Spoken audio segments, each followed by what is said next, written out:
Hello everyone, welcome back to Functional Spirituality.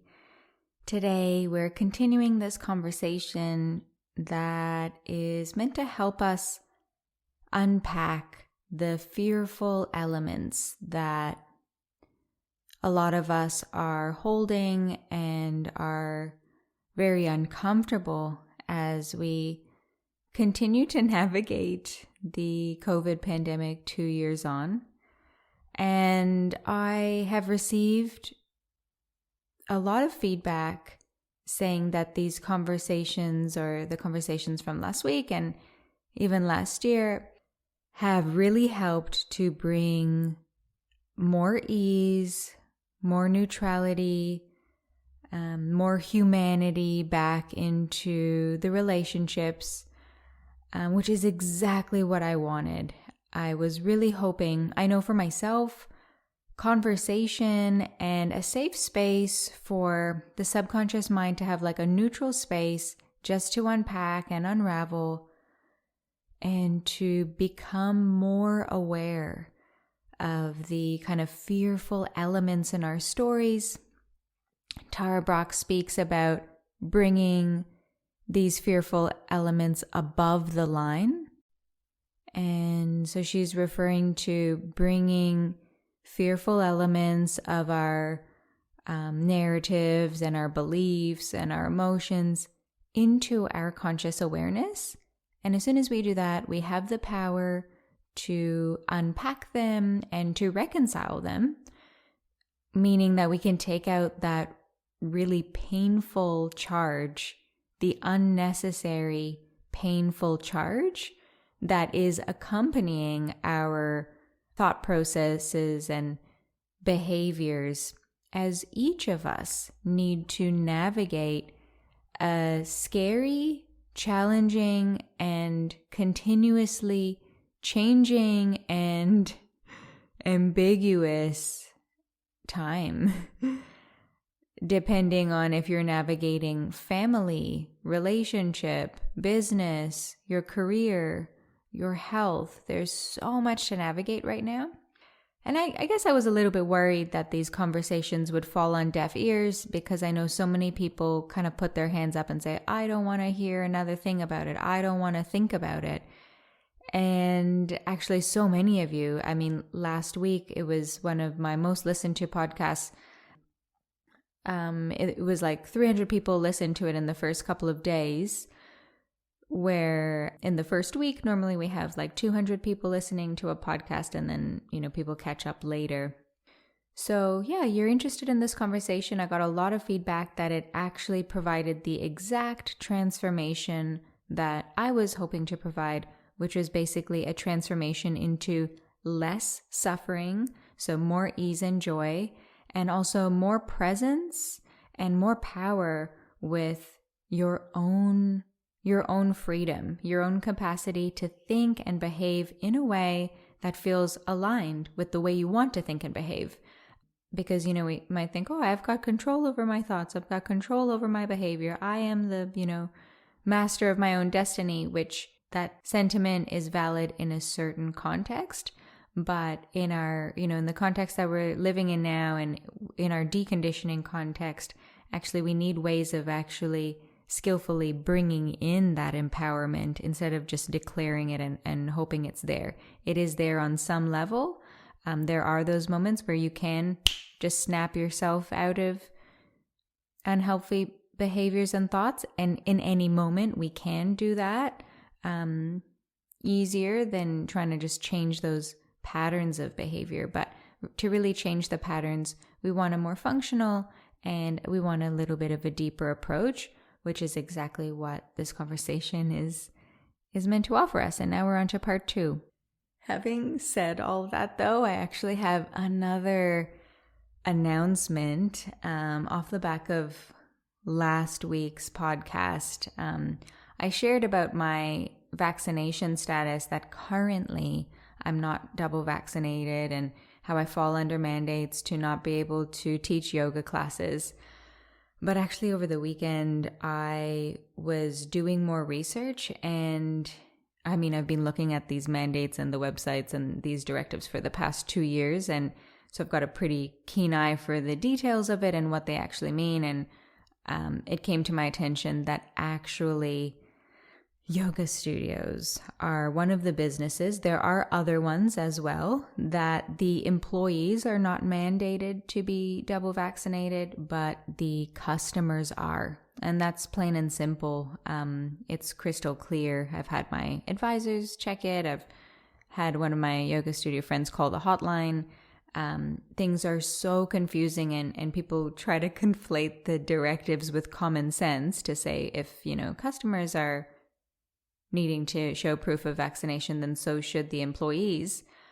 But there are some industries that have not had the employees mandated. So, of course, I can do even more research, but, I'm actually a little bit embarrassed that, I guess that's just my own flavor of internal pressure that I have, that if I am leading this space, I do need to not miss those small details.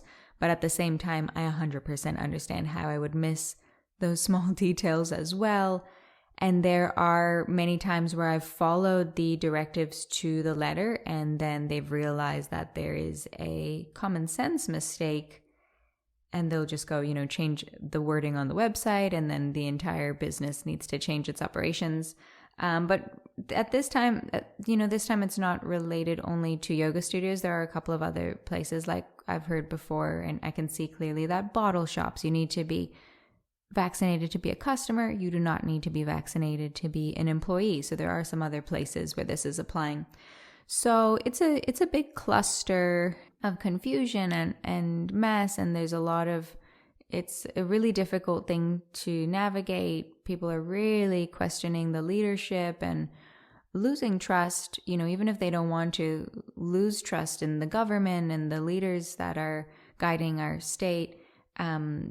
Trust is being lost because of the level of confusion, on some level. And instead of taking that lack of trust and the anger, the frustration and the pain out on the leadership, or alchemizing it into, more self-awareness and more constructive initiatives on behalf of the individual, what we're seeing a lot is that the individuals are taking their pain out. Actually, Ellie used this wording, which really resonated, that people are taking their pain and anger out on a community level. So they're not able to direct their pain to the leadership. So they're transferring it into small business and family members and, on the level of the community, which we are seeing, I'm seeing in many places, on the level of kind of bullying, and from the really, really, really pro-vax, pro-mandate side, there's a lot of policing and micromanaging, and in my opinion, when it's not yet necessary, but it's because of that fear that maybe it'll never be done. So that sense of really taking that pressure to solve the problems and to fix things and make sure that everyone is 100% compliance, and the whole community is scared of that. They don't want to be policed to 100% compliance with the directives that are not really making 100% sense, and that there's a lot of gray area, and there's this strong message continuously from our premier to use common sense, but people are feeling really scared. So many business owners are just so scared because there are people who are, policing that 100% compliance. And then on the other end, we've got the full anti-vaxxers. So, those pro-choice people tend to be somewhere in the middle, but the anti-vaxxers with that really full-on anger, that real sharp, hate-filled mistrust and anger. So, both sides of that really extreme spectrum are carrying these subtle or overt toxic elements that are, I guess, kind of being spread into the community from either angle. One is like this policing, and the other one is this hate. That's the kind of way that I've experienced it so far, at least. And there's a small-mindedness there that comes, with trauma and with fear, which we all are, well within our means and well deserving to be experiencing that level of trauma and fear that leads to those kinds of behaviors, and a small-mindedness that is only looking at one particular fiber of one particular situation of what's happening at any point. Of course, there's this overall narrative of fear, whichever end people are on, that they're, gleaning all of their feelings and fears from. There's that narrative, but that narrative isn't that overarching fearful narrative that each side is plugged into is not being unpacked enough. And it's impossible when there's that much fear. That's not the way we biologically show up to, when we're feeling really fearful, to step back into that rationality. And that's why these conversations are just applying that medicine of objectiveness and neutrality and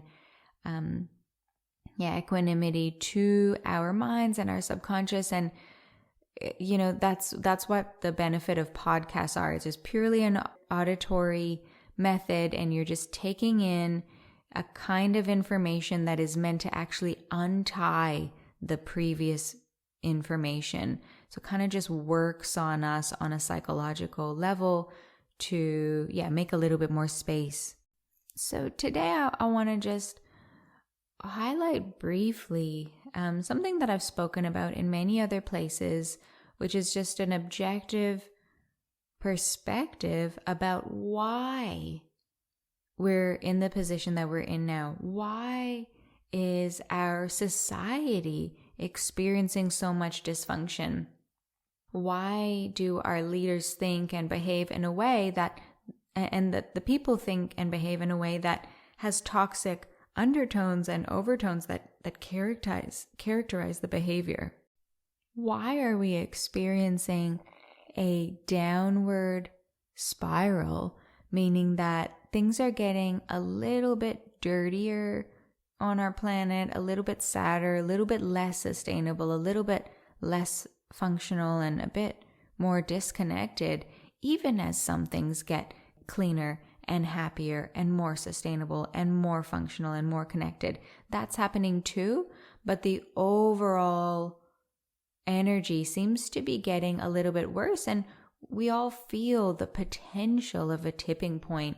That tipping point, it's just that 1% change in where the energy is balanced, but it's so significant, because it doesn't mean that something just got a little bit better. It means that the entire momentum has changed to get a little bit more functional, a little bit more connected. Basically, that upward spiral of flourishing and functionality instead of decay and suffering. So why are we in a downward spiral?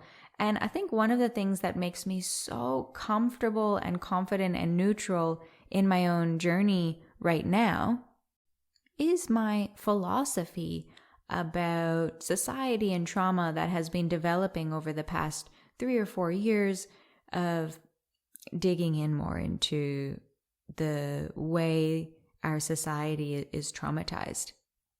So you may have heard my theory before about how society has come into place. So if we think about society is really just a word that describes how human behavior gets organized and the relational systems between humans starts to get organized. So how we relate together is no longer random, but starts to get organized with different structures based on our values.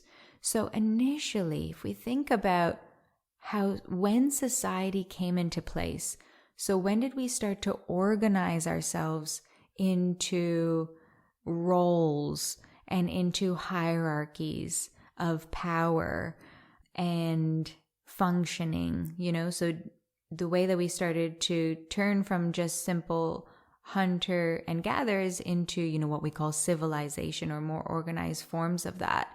And that's pretty much all over the planet, even in our indigenous cultures. There's a culture there. So it gets developed based on our values.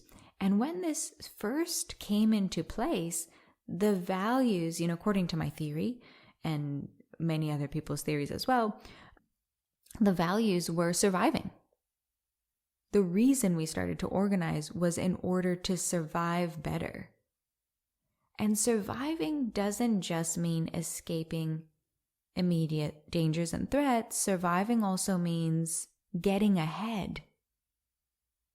So our society developed as a way of optimizing our survival and our functionality. So society was born out of nature's, it wasn't something humans created. Humans are an expression of nature's forces that tend towards survival.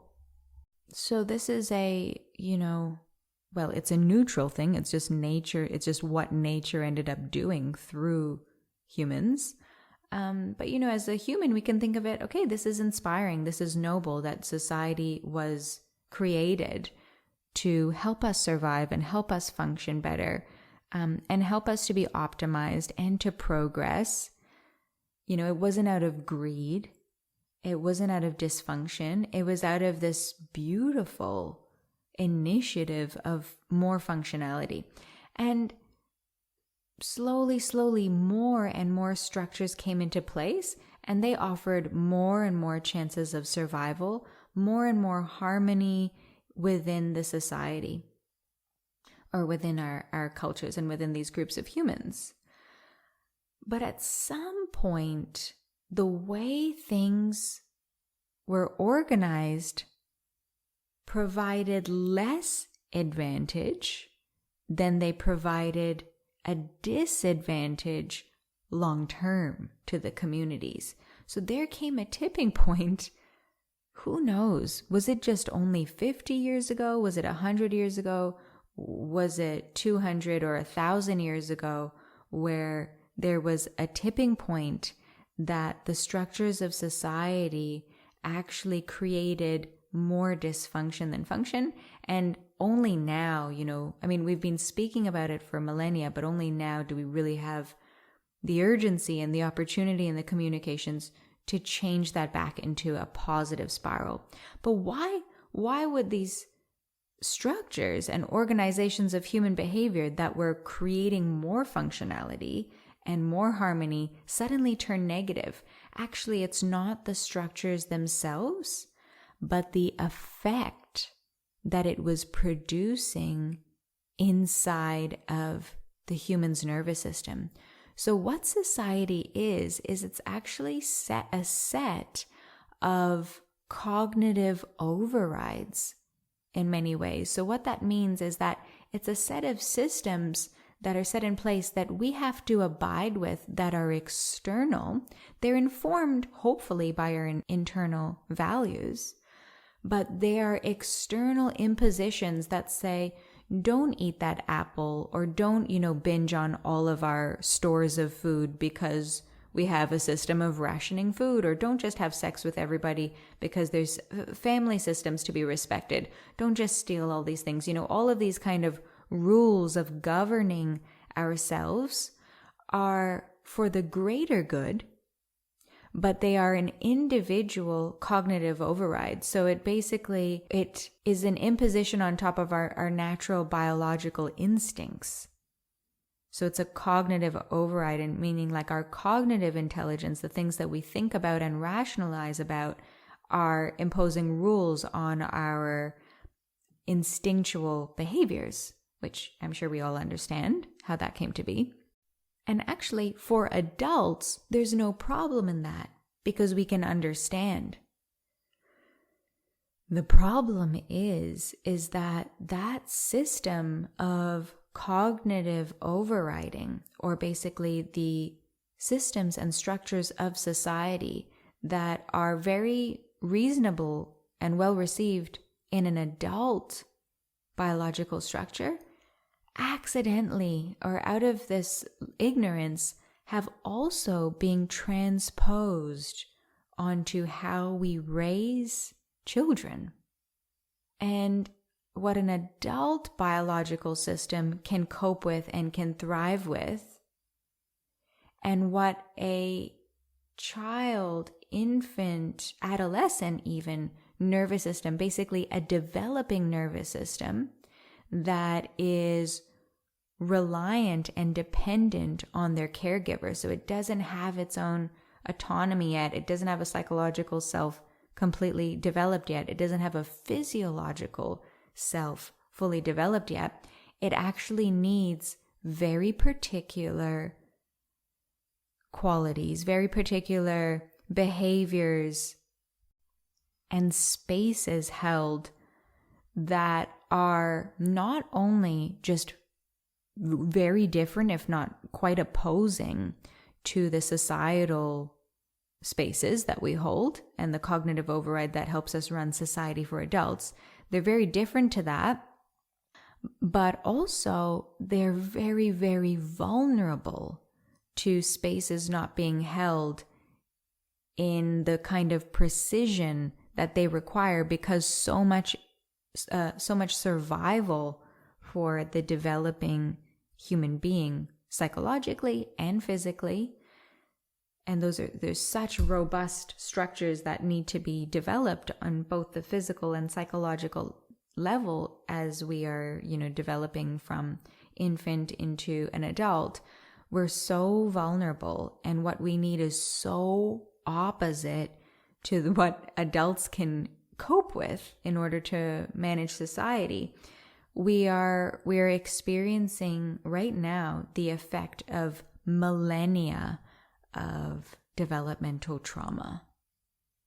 And it gets passed down as then these children turn into adults that are highly impaired psychologically and physically, and then run society and then bring up children with serious design flaws. Basically, so my theory is that at the same time as society started to be put in place, that was the same time that suffering started to come in place. Slowly, more and more accumulative suffering was also being put in place by the way that the cognitive overrides got to be transferred into the way we bring up children. And this is a whole nother story in itself. But, we're all starting to clue on to this idea that, okay, children might need something very different to what we received and what every one of our parents and grandparents have received for the last countless generations. We're cluing on that something needs to be a little bit different in the way that we bring up our children. But as this dysfunction started to manifest, it's coming online at the same time as society starts to manifest. And my theory is that spirituality has always been connected to this triangle as well. Actually, I think there's a couple of other pieces to the triangle, but basically as society developed, suffering developed, spirituality developed. And the role of spirituality is to mitigate the suffering. Why is there suffering? Maybe it's because we're not being good enough to the gods or something like that, or there's something wrong with us that if we are more sacred or connected to the sacred more, that can fix. So the role of spirituality has been to mitigate the suffering that has automatically been cultivated as our society has been developing based on values of surviving and getting ahead. So basically based on a fear response. And now we live in a society that is basically a dysregulated fear response. It's no longer an optimal organizational system for how we can work as humans together. So yeah, a lot to consider there, but that really gives me a lot more clarity and relaxation, recognizing that, okay, everything that's going on and is so crazy right now is not urgent only within this narrative. There's a greater narrative. There's something larger at play and something maybe more fundamental at play, which is that there is this unimaginable trauma in our system. There is unimaginable corruption embedded in our society as society, it's what I want to talk about in one of the upcoming episodes, as society produces these hierarchies and these inequities strongly related to the way that business is run. So there are these key pieces that are creating this big web of dysfunction, that's creating this big negative spiral that we're all finding ourselves in. And it's no one's fault. If you're unvaccinated, you're not contributing to this. If you're really for segregation and vaccinations, you're not contributing to this. This is something way bigger that's in place prior to these individual views on this one clusterfuck that we find ourselves in right now. But each of us has a powerful role to play as we wake up to the trauma that is inside of us that leads us to experience suffering in our lives and removes or diminishes our capacity to live freely in alignment. People who live freely, so they can freely choose their behaviors and their actions, that there's a sense of alignment there. They're not trapped in behavior and thought patterns that they can't get out of. People who live with that freedom are not they're contributing to the positive spiral, and it creates a momentum in the community. Life actually wants to grow through us. So being a biological system as a human and as a community of humans, there's something inside of us that wants to move towards that upward spiral naturally. So I do believe we can create that momentum inside of ourselves, and we can create that momentum as a collective, and that we can actually contribute to something really significant, which is us using our humanity and our cognition to actually produce more harmony and an upward spiral for us to experience life on this planet for many more years and in a more positive way. So actually there's a free workshop on our website. So just go to functionalspirituality.com. There is a free workshop I recorded back in September about healing complex trauma, which I unpack a little bit more about this developmental trauma. So feel free to listen to that. I recommend the podcast here on Functional Spirituality called I Believe I'm a Bad Person. And I think, zooming out and realizing how we got into this situation is much more important than trying to, dig our way out only from one end, from being really in it and from having these strong views about how we can fix everything and why other people are wrong. So I hope that provides a little bit more of a zooming out. And we've got a couple more episodes to go. These episodes in the series are definitely informed by the feedback that you're offering me about what is helpful. So yeah, please continue to reach out. I so appreciate when you screenshot the podcast and post it up on your socials. I think there are some good messages here. I've gotten really great feedback about how this is helping you navigate. I hope you have enjoyed, and I look forward to chatting with you soon.